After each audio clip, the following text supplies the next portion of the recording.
جتنا ان کا حق ہے کہ ان کی ثنا کی جائے وہ ممکن ہی نہیں ہمارے لیے. لا یمکن الثناء کما حقہ.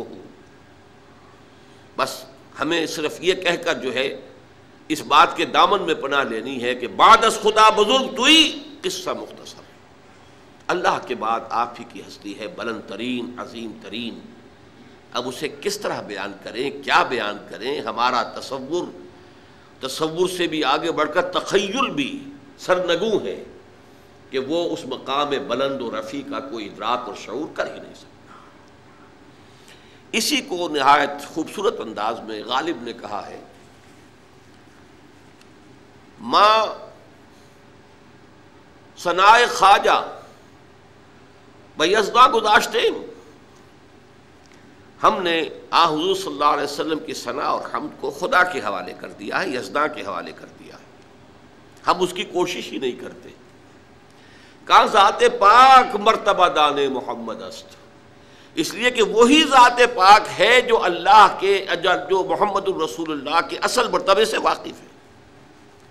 یہ کاں جو ہے اس کے مصرع ثانی میں وہ کہ آن کا مخفف, فارسی میں اشعار میں یہ بہت ہوتا ہے کثرت سے کہ آن ذات پاک مرتبہ دان محمد است, کہاں ذات پاک مرتبہ دان محمد است. محمد کے اصل مرتبے اور مقام کو جاننے والی ایک ہی ہستی ہے اور وہ اللہ تعالیٰ کی ہے. لہذا غالب ثناء خواجہ یزداں گذاشتے ہیں. غالب ہم نے تو حضور کی مدح و ثنا کو اللہ کے حوالے کر دیا. میں نے دو اعتبارات سے حضور کی عظمت, حضور کے مقام و مرتبہ کو اپنے بیان کے دائرے سے بلند و بالا, برتر, اعلیٰ, عرفہ اور اس اعتبار سے خارج قرار دیا ہے. ہماری سمجھ میں حضور کی عظمت کے جو پہلو آ سکتے ہیں وہ ہے آپ کی عظمت بحیثیت انسان, لیکن ان کا بھی تجزیہ کریں گے تو اس کے بے شمار پہلو ہیں. حضور کی حیثیت, آپ کا مرتبہ اور مقام بحیثیت ایک سپہ سالار کے. اب یہ بڑے بڑے جرنیلوں سے پوچھئے کہ آپ نے جو جنگی حکمت عملی اختیار فرمائی اس میں جس مہارت کا ثبوت دیا ہے, حالانکہ ساری عمر کبھی آپ نے کسی جنگ میں حصہ نہیں لیا. بدر سے پہلے یا اس سے پہلے کی چند مہمات میں شرکت کی ہے, باضابطہ جنگ کی نوبت نہیں آئی. لیکن یہ کہ دنیا دنگ ہے کہ جنگ کی مہارت اور اس کی حکمت عملی کو مرتب اور معین کرنے میں کس قدر آپ نے صلاحیت کا اور کس قدر قابلیت کا ثبوت دیا ہے. پھر کسی سے صلح کرنی ہے, صلح کی نیگوسیشن, اس میں آپ نے کس مہارت کا اور کس واقفیت کا اور کس اہلیت کا مظاہرہ فرمایا. صلح حدیبیہ ہو یا میثاق مدینہ ہو یا اس سے بھی پہلے یثرب کے مختلف طبقات کو آپس میں جمع کرنے کے لیے جو معاہدہ ہوا ہے, ان کا مطالعہ کیجئے, عقلیں دنگ رہ جاتی. ایک قاضی القضات کی حیثیت سے آپ کا مقام کیا تھا. آج بھی اس دنیا میں قضاء, جوڈیشری کے سلسلے میں جس قدر اصول اختیار کیے گئے وہ سب کے سب محمد الرسول اللہ کے عطا کردہ ہیں صلی اللہ علیہ وسلم. کسی بھی مقدمے میں ایک فریق کی بات سن کر فیصلہ نہ کرو جب تک کہ فریق ثانی کو بھی سن نہ لو. یہ اصول آپ کا بیان کرتا ہے.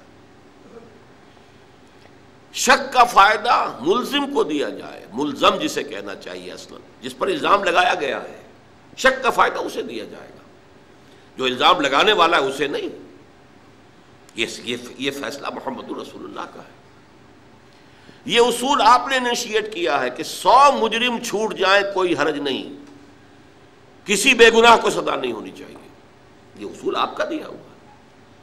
ہماری موجودہ جوڈیشری پوری عالمی سطح پر انہی اصولوں پر قائم ہے. یہ دوسری بات ہے کہ ہمارے ہاں کرپشن نے بیڑا غرق کر دیا. اصول غلط نہیں ہے, جوڈیشری کے اصول تو محمد الرسول اللہ کے عطا کرتا ہے. ہماری خیانت ہے, ہماری بدعنوانیاں ہیں, ہماری جانبداریاں ہیں, ہمارا بک جانا ہے, ہمارا سیاسی جو لوگ ہیں ان کا اعلی کار بن جانا, یہ چیزیں ہیں کہ جس نے عدلیہ کا جو ہے وہ بیڑا غرق کیا ہے. ورنہ اصولوں کا جہاں تک تعلق ہے وہ تو اصول وہ ہیں جو محمد عربی صلی اللہ علیہ وسلم نے کہا. اس سے بھی ذرا نیچے اتریے, بحیثیت باپ حضور کا کردار کیا تھا. یہ حضرت فاطمہ سے پوچھئے رضی اللہ تعالی عنہ. بحیثیت شوہر آپ کا کردار کیا تھا اور آپ کی کیا عظمت تھی اس میں؟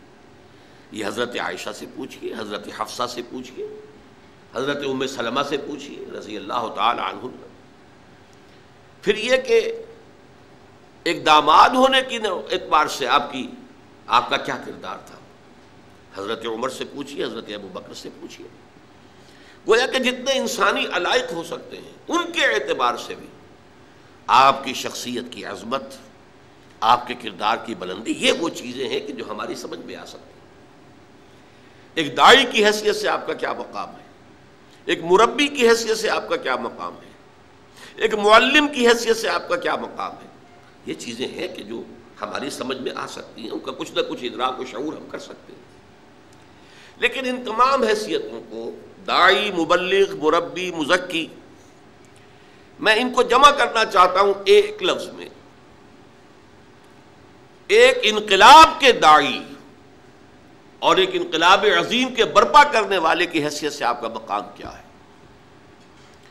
گویا کہ ہم جن پہلوؤں سے حضور کی عظمت کو سمجھ سکتے ہیں ان میں سب سے نمایاں پہلو یہ ہے کہ آپ نے جو تبدیلی برپا کی یا اصطلاحاً جو عظیم انقلاب برپا کیا، اس انقلاب کا مطالعہ کیا جائے، اس کا حاصل دیکھا جائے، اس کے نتائج پر غور کیا جائے، اس کے لیے جو جد و جہد ہوئی ہے اس کے مراحل ان کے بارے میں غور کیا جائے، تو واقعتاً جو ہے حضور کی اصل عظمت نمایاں ہو کر سامنے آتی ہے۔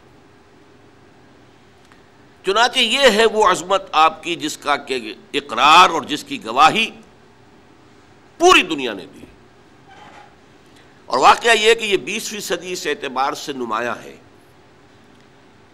کہ جو سابقہ صدیوں کے دوران جو تعصب تھا حضور کی ذات مبارک سے غیر مسلموں کو، وہ رفتہ رفتہ اس صدی کے دوران ختم ہوا ہے، اور اس صدی کے دوران آپ کی اس پہلو سے عظمت کا اعتراف اور اقرار رفتہ رفتہ تدریجاً پوری دنیا میں ہو گیا۔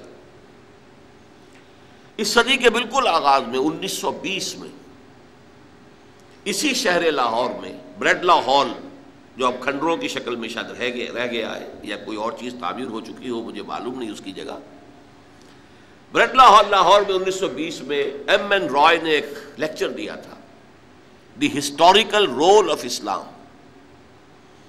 یہ کتاب اب بھی ہندوستان میں طبع ہوتی ہے، بمبئی کا ایک ناشر شائع کرتا ہے، اور میں نے اس کا نسخہ دیکھا حیدرآباد دکن میں، اس کتاب کا یہاں کہیں وجود نہیں ہے۔ ہسٹوریکل رول آف اسلام میں ایم این رائے، اور ایم این رائے کون تھا اس کو نوٹ کر لیجیے، کمیونسٹ انٹرنیشنل کا ممبر تھا۔ 1917 میں انقلاب آیا ہے روس میں، اور اس کے بعد جو پوری دنیا میں شہرہ ہوا، چرچا ہوا ہے، تو انٹرنیشنل بنیاد پر جو تنظیم قائم ہوئی ہے کمیونزم کی، وہ کہلاتی تھی کمیونسٹ انٹرنیشنل۔ پوری دنیا کے جو چوٹی کے تھے انقلابی لوگ، وہ اس کے رکن تھے۔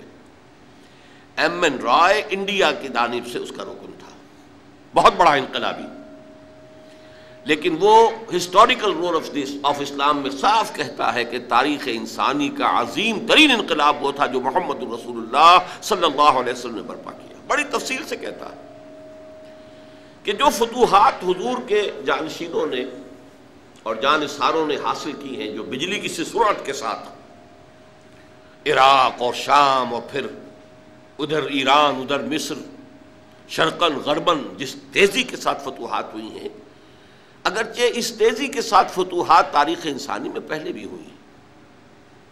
آخر ریکارڈ پر ہے کہ سکندر اعظم مقدونیہ سے چلا تھا، میسیڈونیا جسے آج کل کہا جا رہا ہے ٹیلی ویژن پر، جو کوسوو، جو اس وقت کافی عرصے تک جو ہے اخبارات کا ایک مرکزی مضمون رہا ہے اور ٹیلی ویژن کا بھی مرکزی موضوع رہا ہے، اس کے بالکل پڑوس میں جو میسیڈونیا ہے، وہاں سے ایک شخص چلا